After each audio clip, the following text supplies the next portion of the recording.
ফিলিস্তিন, সিরিয়া সহ আরো 5 মুসলিম দেশের উপর ট্রাম্প প্রশাসনের নয়া নিষেধাজ্ঞা। বারবার কেন আমেরিকান টার্গেট মুসলমানরা? বোমার সাথে তীব্র শীত, ভারী বৃষ্টি আর বন্যায় ফিলিস্তিনের গাজায় বেড়েছে শিশু মৃত্যু। নেই শীতের কাপড়, খাবার। কবে থামবে দুর্দশা?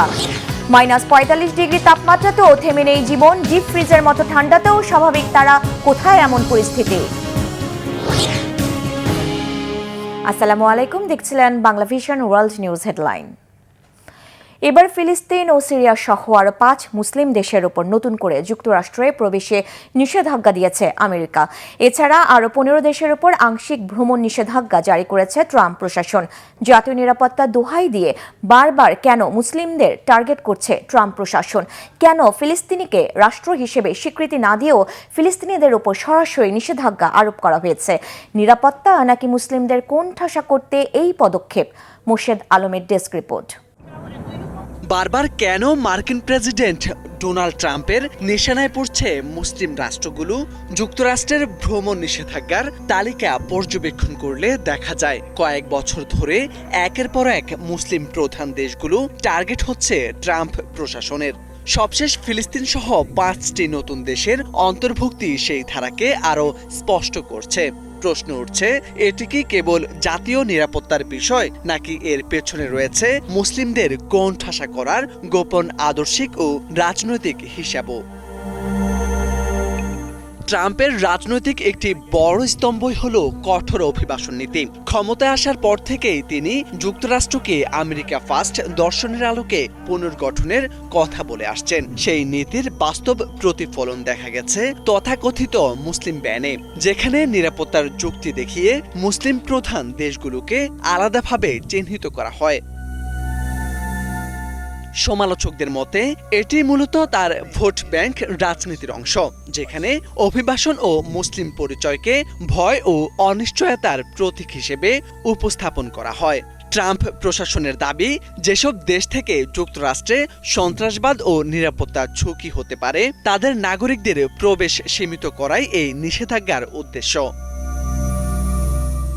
সাম্প্রতিক সময়ে ওয়াশিংটনে ন্যাশনাল গার্ড সদস্যদের উপর হামলার ঘটনার পর সেই বক্তব্য আরও জোরালো হয়েছে। কিন্তু বাস্তবতা হলো, নিষেধাজ্ঞার তালিকায় থাকা দেশগুলোর সঙ্গে এসব ঘটনার সরাসরি কোনো সম্পর্ক প্রমাণ করা যায়নি। ফলে প্রশ্ন ওঠে, নিরাপত্তার যুক্তি কি এখানে মুখ্য, নাকি এটি নির্দিষ্ট অঞ্চল ও ধর্মকে লক্ষ্য করে নেওয়া রাজনৈতিক অবস্থান? ফিলিস্তিনকে তালিকাভুক্ত করা এই বিতর্ককে আরও তীব্র করেছে। যুক্তরাষ্ট্র আনুষ্ঠানিকভাবে ফিলিস্তিনকে রাষ্ট্র হিসেবে স্বীকৃতি না দিলেও ভ্রমণ নিষেধাজ্ঞার মাধ্যমে কার্যত ফিলিস্তিনিদের উপর সমষ্টিগত শাস্তি আরোপ করা হয়েছে।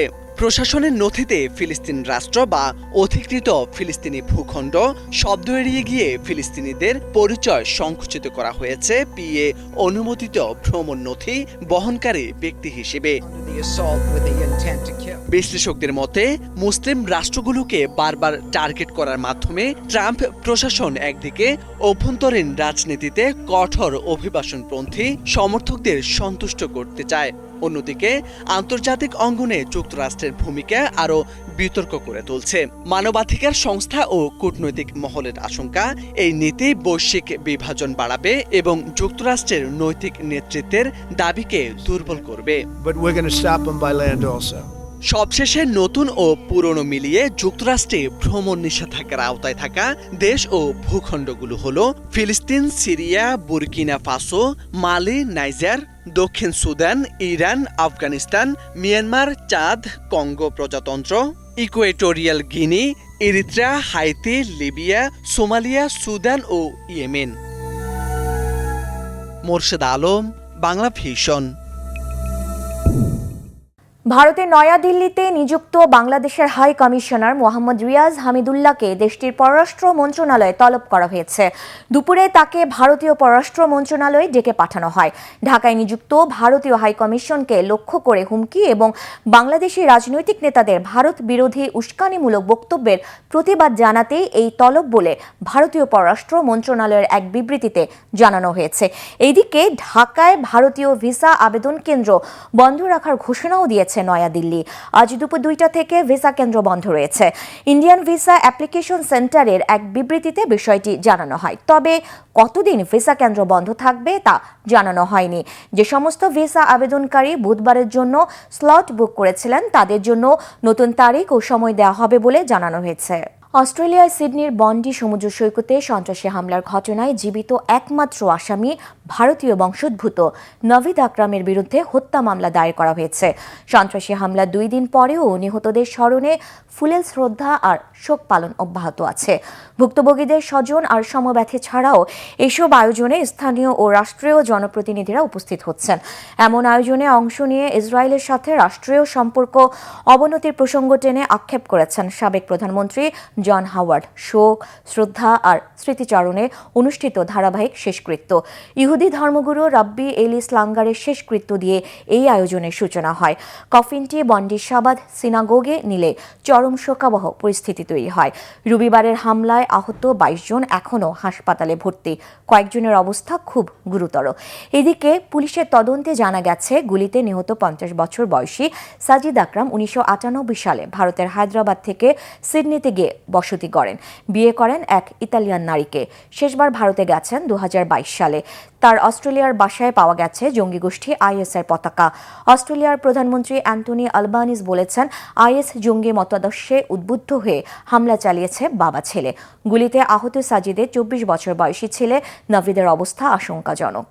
ইসরায়েলের নৃশংস বোমা হামলার পাশাপাশি কনকনে তীব্র শীত আর ভারী বৃষ্টি ও বন্যায় এবার মারা যাচ্ছে গাজার শিশুরা। ঠান্ডাজনিত রোগে বেড়েছে শিশুদের মৃত্যুর সংখ্যা। এমন নাজুক অবস্থার মাঝে শীতের কাপড় দেওয়া তো দূরে থাক, গাজায় খাবার দেওয়ার উপর নতুন করে নিষেধাজ্ঞা জারি করেছে দখলদার ইসরায়েল। ডেস্ক রিপোর্টে গাজার ভয়াবহ চিত্র তুলে ধরেছেন সঞ্জিদা ইসলাম তন্নি। বোমা হামলার সাথে এবার কনকনে শীতে মৃত্যুর মুখে ফিলিস্তিনের গাজার অসহায় নিরীহ শিশুরা। দক্ষিণ খান ইউনিসের একটি তাঁবুতে তীব্র ঠান্ডায় মঙ্গলবারও মারা গেছে 8 মাস বয়সী একটি শিশু। আর এমন মৃত্যু এখন ঘটছে রোজ। ফিলিস্তিনের গাজায় মায়ের কোলে নবজাতকের লাশ গেল 2 বছর ধরেই পরিচিত একটি দৃশ্য। 2023-এর অক্টোবর থেকে চলা ইসরায়েলের নৃশংস বর্বর আগ্রাসনে প্রতিদিনই প্রাণ হারাচ্ছে শিশুরা। চলতি বছরের অক্টোবরে যুদ্ধবিরতি শুরু হলেও থেমে নেই প্রাণহানির ঘটনা। যুক্তরাষ্ট্রের মধ্যস্থতায় শুরু হওয়া যুদ্ধবিরতির প্রথম ধাপ অনুযায়ী গাজা থেকে সব সেনা প্রত্যাহার করবে ইসরায়েল। প্রয়োজনীয় ত্রাণ প্রবেশের অনুমতিও দেবে। কিন্তু শান্তি চুক্তির কোনো শর্তই মানছে না তারা। নিরবিচ্ছিন্ন হামলার পাশাপাশি আশ্রয়কেন্দ্রের জন্য প্রয়োজনীয় সরঞ্জাম সহ অন্যান্য ত্রাণ সরবরাহেও বাধা দিচ্ছে। ফিলিস্তিনের স্বাধীনতাকামী সশস্ত্র গোষ্ঠী হামাস যুদ্ধবিরতি লঙ্ঘন করেছে অভিযোগ তুলে প্রতিনিয়ত গাজায় বিধ্বংসী হামলা চালিয়ে যাচ্ছে নেতানিয়াহু বাহিনী। ভূখণ্ডটির প্রায় 80% অবকাঠামো ধ্বংস করেছে। পরিকল্পিতভাবে ভেঙে দিচ্ছে গাজার মৌলিক সুরক্ষা ব্যবস্থা। তাদের নিষ্ঠুরতার বলি হচ্ছে নিরীহ ফিলিস্তিনিরা। সবচেয়ে বেশি ঝুঁকিতে শিশুরা। ভোগান্তি বাড়িয়েছে শীতকালের তীব্র ঠান্ডার সঙ্গে মুষলধারে বৃষ্টি আর প্রবল ঝড়। টানা বৃষ্টিতে দেখা দিয়েছে বন্যা। ঝড়ের তাণ্ডবে ভেঙে পড়েছে গাজার 7টি শরণার্থী শিবিরের ছাদ। তবে কোনো হতাহতের ঘটনা ঘটেনি। আটকে পড়াদেরও উদ্ধার করা হয়েছে। ফিলিস্তিনের সিভিল ডিফেন্স বলছে, ভারী বৃষ্টি ও ঝোড়ো বাতাসে গাজার 17টি আবাসিক ভবন সম্পূর্ণ এবং 90টি ভবন আংশিক ধসে পড়েছে। শীতকালীন বৃষ্টিতে প্লাবিত হয়েছে আশ্রয়কেন্দ্রের 90% তাঁবু। এতে আশ্রয়হীন হয়ে পড়েছে হাজার হাজার বাসিন্দা। জলবদ্ধ তাঁবুতেই নাজুক দিন পার করছে অনেকেই। গতরাতে আমরা কেউই ঘুমাতে পারিনি। বাচ্চারা, মহিলারা সবাই ভিজে গেছে। খাবারগুলো ভিজে নষ্ট হয়ে গেছে। আশ্রয় কেন্দ্রে আমাদের প্রতিবেশীদেরও একই অবস্থা। আমরা কিছুই করতে পারছি না। গরম কিছু নেই। আমি ভোর 5টা থেকে জেগে আছি। আমার প্রতিবেশীর বাড়িতে আছি। কিছুটা আরাম করতে চাই। ঠান্ডা এবং অন্যান্য কষ্ট ভুলে যেতে চাই। এদিকে 30 সদস্যের একটি কানাডিয়ান প্রতিনিধি দলকে ফিলিস্তিনের অধিকৃত পশ্চিম তীরে প্রবেশে বাধা দিয়েছে ইসরায়েলের সামরিক বাহিনী। দলটি সাধারণ নাগরিকের জন্য হুমকি দাবি করে তাদের ওপর নিষেধাজ্ঞা জারি করা হয়েছে বলে জানানো হয়। দলে কানাডার 6 পার্লামেন্ট সদস্যও ছিলেন। পশ্চিম তীর সীমান্তে প্রতিনিধি দলটিকে তল্লাশি ও জিজ্ঞাসাবাদ করে ফেরত পাঠানো হয়। ইসরায়েলি বাহিনীর হাতে লাঞ্ছিত হওয়ার কথা জানিয়েছেন প্রতিনিধি দলের সদস্য কানাডার বামপন্থী নিউ ডেমোক্রেটিক পার্টি দলের এমপি জেনি কোয়ান। এদিকে প্রতিনিধি দলটিকে কানাডিয়ান সরকার ফিলিস্তিনে পাঠায়নি বলে জানিয়েছে দেশটির পররাষ্ট্র মন্ত্রণালয়। সানজিদা ইসলাম তন্নি, বাংলা ভিশন, নিউজ ডেস্ক। তাপমাত্রা -৪৫ ডিগ্রি নামলেও থেমে যায়নি স্বাভাবিক জীবনযাত্রা। ডিপ ফ্রিজের মতো ঠান্ডাতেও অফিস, ব্যবসা ও গণপরিবহনগুলো চলছে স্বাভাবিক। কিভাবে সম্ভব? এটি কি বিশ্বের সবচেয়ে শীতল শহর? ভয়ঙ্কর শীতল সেই শহরের বাসিন্দারা কিভাবে টিকে আছেন? ডেস্ক রিপোর্টে জানাচ্ছেন হাফিজুল ইসলাম। ডিপ ফ্রিজের মতো ভয়াবহ ঠান্ডাতেও অচল হয়নি পৃথিবীর সবচেয়ে শীতল শহর ইয়াকুতস্ক। এখানে শ্বাস নিতে গেলে জমে যায় বাতাসে, খোলা জায়গায় কিছুক্ষণ থাকলে অসাড় হয়ে আসে শরীর। রাশিয়ার পূর্ব সাইবেরিয়ায় অবস্থিত বরফের এই রাজ্যে এবারের শীত মৌসুমে তাপমাত্রা নেমে এসেছে -৪৫ ডিগ্রি সেলসিয়াসে। কিন্তু এমন ভয়াবহ ঠান্ডা সত্ত্বেও চলছে ইয়াকুতস্কের জীবনযাত্রা। এখানে শীত কোনো সংকট নয়, বরং দৈনন্দিন জীবনের স্বাভাবিক বাস্তবতা। কিন্তু কিভাবে এত ঠান্ডা সহ্য করেন এই শহরের বাসিন্দারা?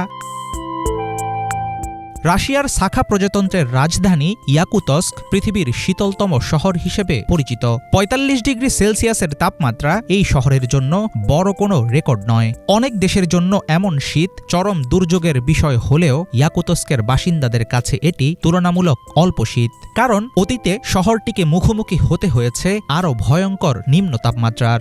গত ১৫ই ডিসেম্বর সাখার একটি অঞ্চলে রেকর্ড করা হয় -৫২ ডিগ্রি সেলসিয়াস তাপমাত্রা। স্থানীয়রা বলছেন বছরের এই সময়ে এমন ঠান্ডা নিয়মিত ঘটনা। আবহাওয়া তো দারুণ, শীত ঠিকঠাক এসেছে, একেবারে আসল শীত। আজ মনে হয় তাপমাত্রা -৪৫ ডিগ্রি, এখনো -৫০ হয়নি। জমে না যেতে চাইলে সবচেয়ে দরকার সঠিক পোশাক পরা। বাইরে থাকলে নিয়মিত গরম চা খেতে হয়। আমাদের সঙ্গে সবসময় চা ভর্তি ফ্লাক্স থাকে। এখানে সবচেয়ে তীব্র শীত পড়েছিল -৫৫ ডিগ্রি সেলসিয়াস, তবে সেটা অনেক আগের কথা। ইয়াকুতস্কের মানুষ চরম ঠান্ডাকেও ভয় পায় না। স্থানীয়দের মতে আসল সমস্যা আবহাওয়ায় নয়, বরং প্রস্তুতি নেয়ায় গরমিল থাকলেই বাড়ে বিপদ। গরম কাপড় পরলে এবং নিয়ম মেনে চললে এখানকার জীবন স্বাভাবিকভাবেই চলে। তীব্র শীতপ্রধান অঞ্চলের মানুষ হিসেবে এমন মানসিকতাই শহরটির বাসিন্দাদেরকে অন্যদের থেকে আলাদা করেছে। একটা কথা প্রচলিত আছে, খারাপ আবহাওয়া বলে কিছু নেই, অনুপযুক্ত পোশাকই আসল সমস্যা। গরম কাপড় পরলে সব ঠিক থাকে। আসন্ন উৎসবের জন্য সবাইকে শুভেচ্ছা। এই আবহাওয়ার সঙ্গে মানিয়ে নেওয়া যায় খুব সহজেই। এখন বাতাস নেই, আবহাওয়াও তো বেশ ভালো। ঘরের ভেতর বসে না থেকে বাইরে বের হন, খোলা জায়গায় চলাফেরা করুন। চরম ঠান্ডার কারণে ইয়াকুতস্কের স্কুলগুলোতে গত 15ই ডিসেম্বর থেকে শুরু হয় অনলাইনে পাঠদানের কর্মসূচি। শিশুদের স্বাস্থ্য ও নিরাপত্তা নিশ্চিত করতে নেওয়া হয় এই সিদ্ধান্ত। এছাড়া শহরের দৈনন্দিন কার্যক্রমে আর বড় কোনো পরিবর্তন দেখা যায়নি। গণপরিবহন, অফিস আদালত, ব্যবসা প্রতিষ্ঠান ও কলকারখানা সবকিছুই চলেছে স্বাভাবিক নিয়মে। মানুষের অভিযোজন ক্ষমতা কতটা শক্তিশালী সেটাই যেন বুঝিয়ে দিচ্ছে পৃথিবীর শীতলতম শহরের বাসিন্দারা। হাফিজুল ইসলাম, বাংলা ভিশন। গাজা যুদ্ধের তদন্ত বন্ধে ইসরায়েলের আবেদন খারিজ করেছে আন্তর্জাতিক অপরাধ আদালত আইসিসি। এর ফলে গত বছর ইসরায়েলের প্রধানমন্ত্রী বেনিয়ামিন নেতানিয়াহু ও সাবেক প্রতিরক্ষা মন্ত্রী ইয়োভ গ্যালান্টের বিরুদ্ধে জারি করা গ্রেফতারি পরোয়ানা বহাল থাকবে। মীর ফাজলে রাব্বি, ডেস্ক রিপোর্ট। গাজা যুদ্ধের তদন্ত বন্ধে ইসরায়েলের আবেদন খারিজ করেছে আন্তর্জাতিক অপরাধ আদালত আইসিসি। এই রায়ের ফলে তদন্ত অব্যাহত থাকবে এবং গত বছর ইসরায়েলের প্রধানমন্ত্রী বেনইয়ামিন নেতানিয়াহু ও সাবেক প্রতিরক্ষামন্ত্রী ইয়োভ গ্যালান্টের বিরুদ্ধে জারি করা গ্রেফতারি পরোয়ানা বহাল থাকবে। 15ই ডিসেম্বর আন্তর্জাতিক অপরাধ আদালতের আপিল বিভাগ ইসরায়েলের করা একাধিক আইনি চ্যালেঞ্জের মধ্যে এই আবেদনটি খারিজ করে দেয়। আইসিসির আপিল বিচারকেরা নিম্ন আদালতের সিদ্ধান্ত বহাল রেখেছেন। এক প্রতিবেদনে এ তথ্য জানিয়েছে সংবাদ মাধ্যম দ্য জেরুজালেম পোস্ট। সিদ্ধান্ত অনুযায়ী আদালতের এখতিয়ারভুক্ত অপরাধের তদন্তে 2023 সালের 7 অক্টোবর ইসরায়েলে ফিলিস্তিনি সশস্ত্র গোষ্ঠী হামাসের হামলার পরের ঘটনাগুলোকেও অন্তর্ভুক্ত করা যাবে। এর ফলে গাজা যুদ্ধে সংগঠিত বলে অভিযোগ করা অপরাধের তদন্ত অব্যাহত থাকবে। ইসরায়েল বরাবরই নেদারল্যান্ডসের হেগ ভিত্তিক এই আদালতের এখতিয়ার স্বীকার করে না। দেশটি গাজায় যুদ্ধাপরাধের অভিযোগও অস্বীকার করে আসছে। ইসরায়েল বলছে ৭ অক্টোবরের হামলার পর হামাসকে নির্মূল করতেই তারা গাজায় সামরিক অভিযান চালাচ্ছে। বিশ্লেষকদের মতে গাজা সংঘাতের আন্তর্জাতিক তদন্তের ক্ষেত্রে এটি একটি গুরুত্বপূর্ণ পদক্ষেপ। এই তদন্তের ধারাবাহিকতা আন্তর্জাতিক ক্ষেত্রে ইসরায়েলের কূটনৈতিক সম্পর্ককে প্রভাবিত করতে পারে। এছাড়া আইসিসি সদস্য দেশগুলো ইসরায়েলের সাথে সম্পর্ক পরিচালনার ক্ষেত্রে আরও সতর্ক হতে পারে। আইসিসির এই সিদ্ধান্ত ইসরায়েলের ওপর আইনি ও রাজনৈতিক চাপ আরও বৃদ্ধি করবে। মীর ফজলে রাব্বি, বাংলা ভিশন। মার্কিন নিষেধাজ্ঞায় থাকা তেলবাহী জাহাজের ভেনেজুয়েলায় আসা যাওয়া বন্ধে কঠোর ব্যবস্থার নির্দেশ দিয়েছেন যুক্তরাষ্ট্রের প্রেসিডেন্ট ডোনাল্ড ট্রাম্প। এতে রেকর্ড দরপতনের মুখে পড়েছে তেলের বাজার। এমন পরিস্থিতিতে শান্তির আহ্বান জানিয়েছেন ভেনেজুয়েলার প্রেসিডেন্ট নিকোলাস মাদুরো। ভেনেজুয়েলার তেলবাহী জাহাজে হানা দিয়ে মার্কিন বন্দরে নিয়ে যাওয়ার সপ্তাহ পার না হতেই আরও কঠোর ব্যবস্থার ঘোষণা দিলেন প্রেসিডেন্ট ট্রাম্প। দেশে মাদকদ্রব্যের অনুপ্রবেশ ঠেকাতে একে গণবিধ্বংসী অস্ত্র এবং সামরিক হুমকি উল্লেখ করে নির্বাহী আদেশেও সই করেছেন তিনি। নিজের সামাজিক মাধ্যম ট্রুথ সোশ্যালে করা নির্দেশ দিয়ে ট্রাম্প বলেছেন, যেসব তেলবাহী জাহাজের উপর নিষেধাজ্ঞা আছে সেগুলো যেন ভেনেজুয়েলায় প্রবেশ ও বের হতে না পারে। স্পষ্ট জানিয়ে দিয়েছেন, ভেনেজুয়েলার রাষ্ট্র ক্ষমতায় বর্তমানে যিনি আছেন তাকে আন্তর্জাতিক সন্ত্রাসবাদী গোষ্ঠীর নেতা মনে করেন তিনি। ট্রাম্পের এই হুমকির পরপরই আন্তর্জাতিক বাজারে পড়ে গেছে অপরিশোধিত তেলের দাম। ব্যারেল প্রতি বিক্রি হয়েছে $৫৫.২৭, যা গত ৪ বছরে সর্বনিম্ন। এদিকে মার্কিন হামলার আশঙ্কায় থমথমে পরিস্থিতিতে মার্কিন জনগণের উদ্দেশ্যে বক্তব্য দিয়েছেন ভেনেজুয়েলার প্রেসিডেন্ট মাদুরো। বলেছেন, শান্তি চায় ভেনেজুয়েলা। রাজধানী কারাকাসে জনসভায় তিনি বলেছেন, ভেনেজুয়েলা তেল, গ্যাস, স্বর্ণ, ইস্পাত, অ্যালুমিনিয়াম সহ অন্যান্য খনিজ সম্পদ লুটপাট করতে চায় বৃহৎ শক্তি। ফুটবল তারকা লিওনেল মেসির কলকাতা সফরে চরম বিশৃঙ্খলা ও ভাঙচুরের ঘটনার জের ধরে পশ্চিমবঙ্গের ক্রীড়ামন্ত্রী অরূপ বিশ্বাস পদত্যাগ করেছেন। মঙ্গলবার বিকেলেই সেই পদত্যাগপত্র গ্রহণ করেছেন মুখ্যমন্ত্রী মমতা বন্দ্যোপাধ্যায়। রাজ্য পুলিশের প্রধান সহ 3 কর্মকর্তাকে কারণ দর্শানোর নোটিশ দিয়েছে সরকার। এছাড়া এক সিনিয়র পুলিশ কর্মকর্তাকে সাসপেন্ড করা হয়েছে এবং আরেক প্রশাসনিক কর্তাকে দায়িত্ব থেকে অব্যাহতি দেওয়া হয়েছে। বিস্তারিত মীর ফজলে রাব্বির ডেস্ক রিপোর্টে।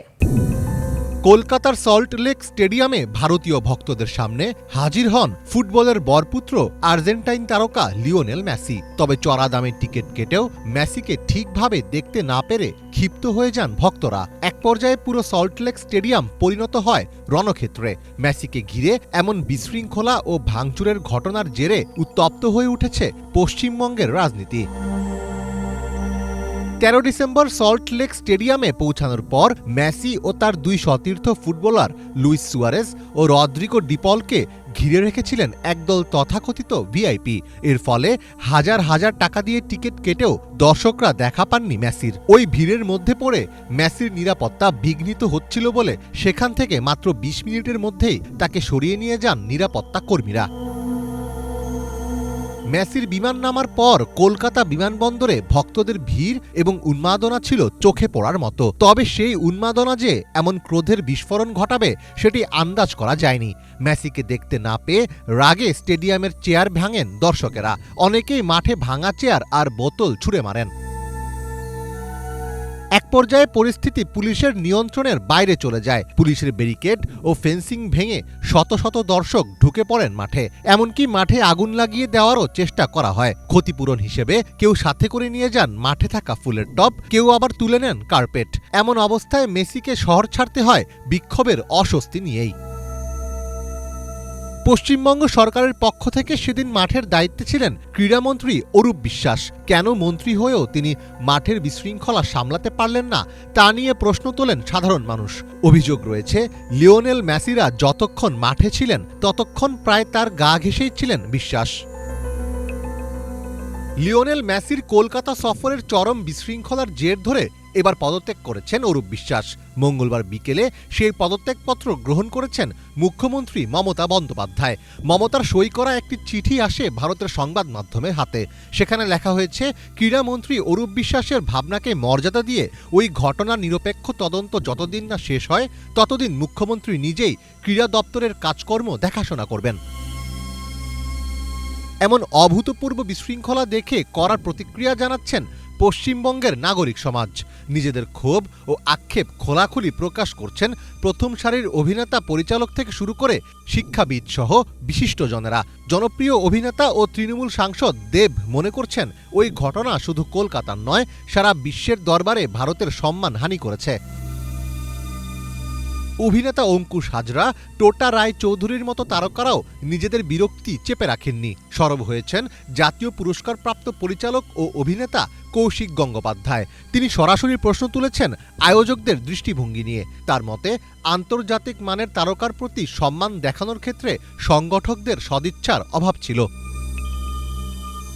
পশ্চিমবঙ্গের নাগরিক সমাজের সম্মিলিত কণ্ঠস্বর স্পষ্ট করে দিচ্ছে অব্যবস্থাপনার দায় আর এড়ানো সম্ভব নয়। ফলে হারানো সম্মান ফেরাতে অবিলম্বে কঠোর পদক্ষেপ ও সুব্যবস্থার উপর জোর দেওয়ার দাবি ক্রমশ জোরালো হচ্ছে। মীর ফজলে রাব্বি, বাংলা ভিশন। মঞ্চ জুড়ে ট্যাপ ডান্সের ঝংকার, ঝলমলে আলোয় সাদা টুপি আর লেজ কাটা কোটে ঘুরে বেড়ান শিল্পীরা। তবে এটি কোনো পপ কনসার্ট নয়, বরং 1930-এর দশকের নস্টালজিক আবহে মঞ্চ কাঁপানো ক্লাসিক মিউজিক্যাল টপ হ্যাট। কি এই টপ হ্যাট? মোর্শেদ আলমের ডেস্ক রিপোর্ট।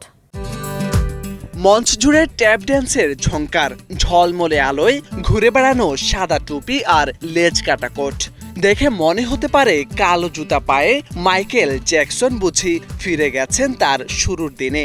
ঠিক এমনই নাচে গানে ভরা নস্টালজিক আবহে মঞ্চ মাতান ক্লাসিক্যাল মিউজিক্যাল টপ হ্যাট। বর্ণিল 1930-এর দশকের পোশাক, জটিল ট্যাপ ড্যান্স রুটিন আর লাইভ অর্কেস্ট্রার তালে তালে টপ হ্যাট সিনেমার জাদু এনে দিয়েছে মঞ্চে। এতে ব্যবহার করা হয়েছে চলচ্চিত্রটির মূল জনপ্রিয় গান top hat, white tie and tails ও চেক টু চেক, যেগুলো লিখেছিলেন রাশিয়ায় জন্ম নেওয়া মার্কিন সুরকার ইরভিং বার্লিন। পাশাপাশি মঞ্চ সংস্কারের জন্য যুক্ত হয়েছে নতুন কিছু গানও। ফ্রেড এস্টেয়ারের স্বতন্ত্র ট্যাপ ড্যান্সের ভঙ্গি কিংবা জিঞ্জার রোজার্সের পালকে সাজানো আইকনিক পোশাক সবই নতুন আঙ্গিকে ফিরিয়ে আনা হয়েছে। তবে এটি নিছক কোনো অনুকরণ নয়, বরং পুরনো ঐতিহ্যকে নতুন প্রজন্মের কাছে জীবন্ত করে তোলার চেষ্টা। লন্ডনের সাউথ ব্যাংক সেন্টারে বিশেষ ক্রিসমাস মৌসুমে মঞ্চে ফিরেছে ক্লাসিক্যাল মিউজিক্যাল টপ হ্যাট। 1935 সালের জনপ্রিয় মিউজিক কমেডি চলচ্চিত্র টপ হ্যাটের এই স্টেজ রিভাইভালটি 12 ডিসেম্বর থেকে প্রদর্শিত হচ্ছে। এর আগে 2011 সালে প্রথমবারের মতো চলচ্চিত্রটি মঞ্চ নাটক হিসেবে যুক্তরাজ্য সফর করে। চলতি বছরের শুরুতে চিচেস্টার ফেস্টিভ্যাল থিয়েটারে প্রিমিয়ার হওয়ার পর এবার লন্ডনে বিশেষ উৎসব মৌসুমে দর্শকদের জন্য নতুন করে হাজির হয়েছে এই প্রযোজনা। লন্ডনে টপ হ্যাট এর এই বিশেষ ক্রিসমাস রানের পর্দা নামবে আগামী 17 জানুয়ারি 2026। এই মিউজিক্যালে ফ্রেড এস্টেয়ার ও জিঞ্জার রোজার্সের চরিত্রে অভিনয় করবেন যথাক্রমে মার্কিন অভিনেতা ফিলিপ এটমোর এবং ব্রিটিশ অভিনেত্রী আমারা ওকেরেকে। মোর্শেদ আলম, বাংলা ভিশন। এই ছিল আজকের মতো, সাথে থাকায় ধন্যবাদ।